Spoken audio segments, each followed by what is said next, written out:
சின்ன மருமகளாக போனதுனால என்னெல்லாம் நீங்க இழந்துட்டீங்கன்னு நினைக்கிறீங்க? சின்ன மருமகளா போனதுனால ஃபஸ்ட்டு நாங்கள் என்ன நினைக்கிறோமோ அந்த இடத்துல வந்து எங்களால் சொல்லவும் முடியல, அதை செய்யவும் முடியாது. பெரிய மருமக வந்து ஆல்ரெடி ஒரு பிளானை வந்து பெருசாக போட்டு வச்சுருப்பாங்க. அந்த பிளானுக்கு ஏற்ற மாதிரி மாமியார்கிட்ட சொல்லிடுவாங்க. மாமியார் மீன்ஸ் வந்து எங்கள் மூத்தார் மச்சாண்டார்கிட்டயே சொல்லி வச்சுருப்பாங்க. நம்ம இப்படி பண்ணலான்னு சொல்லிட்டு வெளியே சொல்ல மாட்டோம். நம்ம சூதுவாதி இல்லாமல் இருக்கோம் எங்கள் சின்ன மருமகள்லாம்.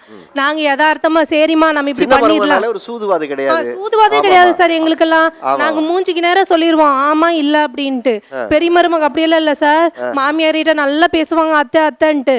அந்த பக்கம் திரும்புறப்ப பாருங்க மூஞ்சி சோ ஏண்டா வந்தாங்க அப்படின்ற மாதிரி தான் பெரிய மருமக நடந்துப்பாங்க.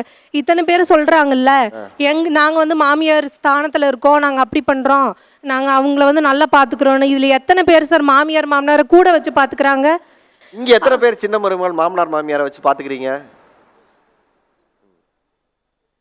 நாங்க தான் சார் பாத்துக்கிறோம்.